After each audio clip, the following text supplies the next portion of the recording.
हिंदी में 10th class विद्यार्थियों के लिए वीवीआई सब्जेक्टिव क्वेश्चन आंसर लगभग 15-16 क्वेश्चन वीवीआई करवाने जा रहा हूँ। तो पहला क्वेश्चन देखिए, मनुष्य बार बार नाखून क्यों काटता है? जो वीवीआई सब्जेक्टिव क्वेश्चन 10-15 क्वेश्चन रहेगा, गेस किया हुआ है फाइनल एग्जाम में, ये सब लड़ने का आशा है, लड़ जाएगा। मनुष्य बार बार नाखून क्यों काटता है? देखिए इसका आंसर सटीक एवं सही है। मनुष्य बार बार नाखून को इसलिए काटता है क्योंकि वे रोज बढ़ते हैं। वे रोज इसलिए बढ़ते हैं क्योंकि वे अंधे हैं।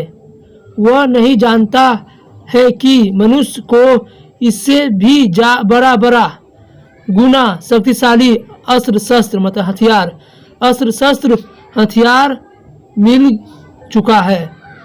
तो पहले मनुष्य जानवर था तो नाखून का ही प्रयोग करते थे अपने हथियार के रूप में, मगर अब नाखून को जरूरत नहीं है। मनुष्य को एक से एक बड़ा हथियार, गोली, बमबारा, अस्त्र शस्त्र बन चुका है, मगर फिर भी नाखून को पता नहीं है कि ये अस्वस्थ है मतलब अंधे है। यही बता, मनुष्य बार बार इसलिए नाखून काटते हैं क्योंकि वे रोज बढ़ते हैं। वे रोज इसलिए बढ़ते हैं क्योंकि वे अंधे हैं। वह नहीं जानते हैं। कौन अंधे है? नाखून। वह नहीं जानता है कि मनुष्य को इससे भी बड़ा गुना शक्तिशाली, नाखून से भी बड़ा गुना शक्तिशाली अस्त्र शस्त्र हथियार मिल चुका है। जो वीवीआई सटीक एवं सही आंसर है। गिरधरलाल कौन था? गिरधरलाल कौन था? वीवीआई ये भी क्वेश्चन है। गिरधरलाल मदन के पिताजी थे जो सेन साहब की फैक्ट्री में किरानी के पद पर काम किया करते थे। गिरधरलाल मदन के पिताजी है। ये 20 की दांत कहानी से है। सेन साहब अपने खोखा को क्या बनाना चाहते थे? 20 की दांत कहानी से सब्जेक्टिव क्वेश्चन है। सेन साहब अपने बेटे खोखा को इंजीनियर और बिजनेसमैन बनाना चाहते थे। सेन साहब अपने बेटे खोखा को इंजीनियर और बिजनेसमैन बनाना चाहते थे। वो अपने बेटे को पढ़ाते थे, लिखाते थे, ये नहीं, और इंजीनियर और बिजनेसमैन बनाना चाहते हैं। तो इंजीनियर बिजनेसमैन तो नहीं बनता है, और बदमाश लखेरा बन जाता है जरूर से। आंसर इसका यही सटीक है।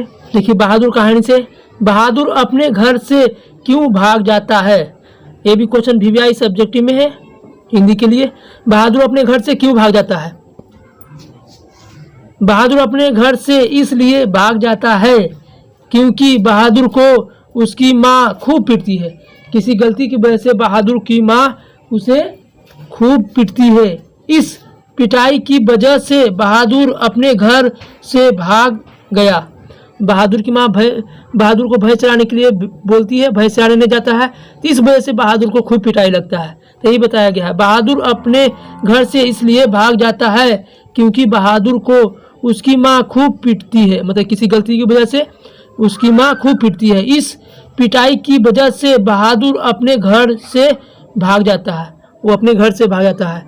ये अक्षर ज्ञान कविता से क्वेश्चन है। खालिश बेचैनी किसकी है? बेचैनी का क्या अभिप्राय है? खालिश बेचैनी खरगोश की है। कवित्री का यह अभिप्राय है कि खरगोश की बेचैनी की अवस्था में ख लिखता है बच्चा। तो बच्चा है जो कख अक्षर सीखता है, माँ उसके सिखाती है, तो वही बताया। खालिश बेचैनी खरगोश की है। कवित्री का यह अभिप्राय है कि खरगोश की बेचैनी की अवस्था में ख लिखता है बच्चा। खरगोश जैसे बेचैन होता है उसी प्रकार से बच्चा भी बेचैन होता है, और उसे माँ ख सिखाती है तो वो बेचैन होकर वो ख लिखता है, जिसके कारण उसका ख पंक्ति से नीचे उतर जाता है। वो पंक्ति होता है ना, पंक्ति, ये पंक्ति पर लिखना चाहिए ख, और उससे नीचे उतर जाता है, मतलब बेचैन रहता है, उसके कारण से उसके ख पंक्ति से नीचे उतर जाता है। किसका ख? बच्चा का ख। बच्चा लिखना चाहता है ख, पर पंक्ति पर लिखा नहीं पाता है।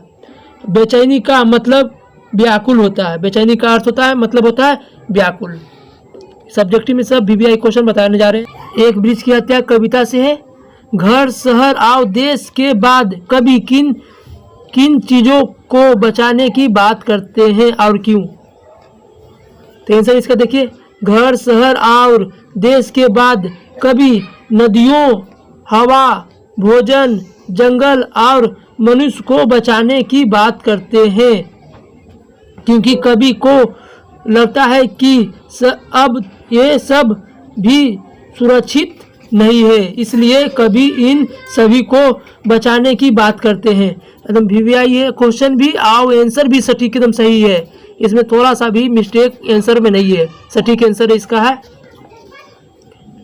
अति सुधो स्नेह को मार्ग है, एक कविता से पूछा गया है।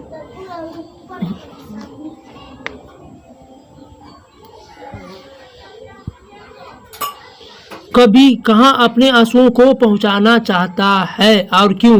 कभी अपने आंसुओं को अपनी प्रीतम सुजान के आंगन में पहुंचाना चाहते हैं, क्योंकि इससे उनकी प्रीतम को उनकी दुख का पता चलेगा। मतलब कितना तकलीफ में है वो रसखान उसके कितनी तकलीफ है। रसखान एक लड़की से प्रेम करते हैं, तो ये बताया जा रहा है कि अपने आंसुओं को जो रो रहे हैं उनकी तकलीफ होए वो अपने प्रेमिका के आंगन में पहुंचाएंगे, वो अपनी तकलीफ को देखेंगे समझेंगे। तो कभी अपने आंसुओं को अपनी प्रीतम सुजान से प्रेम करते थे रसखान, अपनी प्रीतम सुजान के आंगन में पहुंचाना चाहते हैं, अपनी तकलीफ को दुख को आंसुओं को पहुंचाना चाहते हैं सुजान के आंगन में, क्योंकि इससे उनकी प्रीतम को उनकी दुख का पता चलेगा। मतलब जो दुख है उनको पता चलेगा। इसके बाद उनकी प्रीतम अपने प्रीतम के दुख को कम कर सकेगी, मतलब उसके दुख को तकलीफ को कम कर सकेगी। सभी के सभी क्वेश्चन वीवीआई है। प्रेम यानी श्री राधिका, ये चैप्टर से है, ये भी क्वेश्चन वीवीआई है। कवि ने मालिन किसे कहा है और क्यों? कवि ने माली और मालिन किसे कहा है और क्यों? तो कवि ने माली और मालिनी राधा कृष्ण को कहा है। राधा कृष्ण को माली और मालिन कहा गया है, क्योंकि मालिन बगीचे के रखवाले होते हैं, बगीचे के रखवाले होते हैं माली और मालिन। उसी प्रकार से राधा और कृष्ण भी प्रेम रूपी वाटिका के रखवाले हैं, मतलब प्रेम रूपी वाटिका के बगीचे के प्रेम वाटिका के रखवाले हैं माली और मालिन भी है, प्रेम रूपी वाटिका के रखवाले तथा माली और मालिन भी है। कवि ने माली और मालिन राधा कृष्ण को कहा है, क्योंकि मालिन बगीचे के रखवाले होते हैं। उसी प्रकार से राधा और कृष्ण भी प्रेम रूपी वाटिका के रखवाले तथा माली और मालिनी भी है। आंसर सही एवं सटीक वीवीआई है। 20 की दांत कहानी से है। झोपड़ी और महल वालों की लड़ाई में अक्सर कौन जीतते हैं? झोपड़ी और महल की लड़ाई में अक्सर कौन जीतते हैं? तो 20 की दांत कहानी से देखिए, झोपड़ी और महल वालों की लड़ाई में अक्सर महल वालों का ही जीत होता है। झोपड़ी और महल वालों की लड़ाई में अक्सर महल वालों का ही जीत होता है। लेकिन 20 के दांत कहानी में झोपड़ी और महल वालों की लड़ाई में झोपड़ी वालों का ही जीत होता है, मतलब मदन का जीत होता है। मदन ने खोखा को एक पेट में 2 दांत तोड़ होता है, तो मदन का जीत होता है और खोखा का हार होता है, तो ये हुआ। लेकिन 20 के दांत कहानी में झोपड़ी और महल वालों की लड़ाई में झोपड़ी वालों का ही जीत होता है। ऐसे तो अक्सर महल वालों को जीत होता है, मैं इस कहानी में झोपड़ी वालों को ही जीत हुआ है। जनतंत्र के जन्म कविता से है, ये भी क्वेश्चन वीवीआई है। कवि की दृष्टि में आज के देवता कौन है और वह कहाँ मिलेंगे? आंसर एवं सही एवं सटीक है। देखिए, कवि की दृष्टि में आज के देवता देश की गरीब और मेहनती जनता है।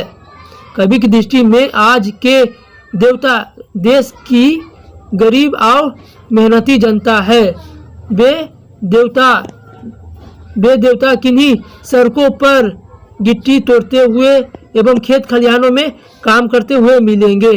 आंसर एवं सही एवं सटीक है और वीवीआई क्वेश्चन भी है। थर्ड वाला पर जो ये रह गया।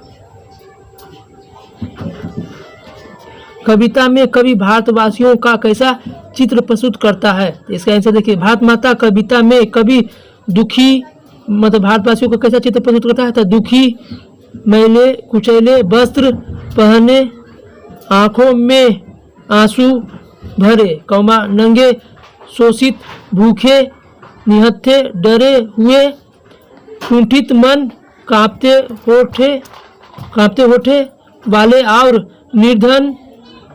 निर्धनता मतलब गरीबी भारतवासियों का चित्र प्रस्तुत करता है। आंसर सही है, मतलब ठीक है।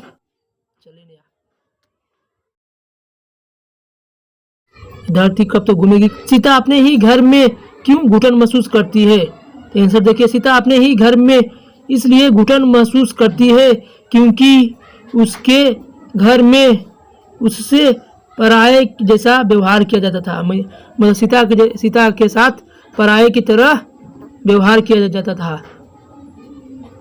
उसकी बहुएं उसे जली कटी बातें सुनाया करती थी। सीता और उसे काम धाम भी कराती थी, भरपेट भोजन भी नहीं देती थी। सीता अपने तीनों बेटे के यहाँ एक एक महीने रहा करती थी। एक एक महीने की पाली बना गया था और तीनों बेटे एक एक महीने करके खिलाता था, फिर भी वो उसे सुकून से भरपेट मिलता था नहीं भोजन। एक एक महीने की पाली बांध कर खाती थी वो, परंतु उसे वहाँ भी सुख से भरपेट रोटी नहीं मिलता था। सीता के घर में उसके बेटे होते हुए भी उसका दुख सुख समझने वाला कोई नहीं था। वो अपने घर में पराया की तरह जिंदगी गुजर बसर कर रही थी, इसलिए सीता अपने ही घर में घुटन महसूस करती है। इनसे सही है, ठीक है। नौबत खान में इबादत का चैप्टर से है। डुमरांव की महत्ता किस कारण से है? VVI क्वेश्चन, इसको समझ लीजिए, परीक्षा में आ जाएगा। डुमरांव की महत्ता किस कारण से है? डुमरांव की महत्ता का सबसे प्रमुख कारण यह है कि विश्व प्रसिद्ध शहनाई वादक बिस्मिल्लाह खां का जन्म स्थान डुमरांव में हुआ था। विश्व प्रसिद्ध शहनाई वादक बिस्मिल्लाह खां का जन्म कहाँ हुआ था? डुमरांव में हुआ था।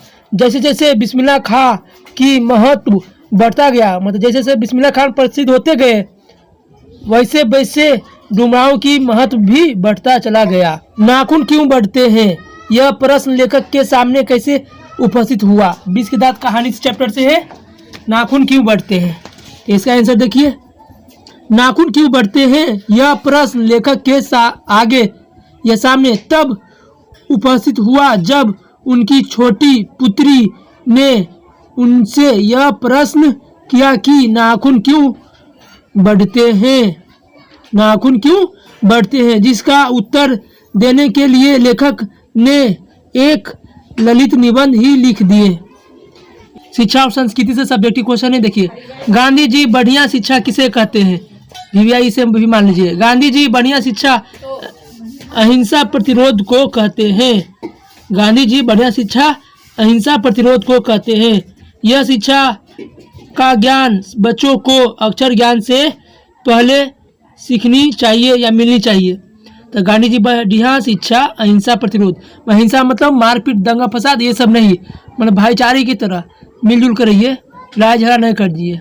तो गांधी जी बढ़िया शिक्षा अहिंसा प्रतिरोध को कहते हैं। यह शिक्षा का ज्ञान बच्चों को अक्षर ज्ञान से पहले, मतलब पढ़ने लिखने से पहले घर में जो माता पिता वो सिखाने चाहिए कि आपस में मिलजुल कर लड़ो ना, पहले मिलनी चाहिए या सीखनी चाहिए।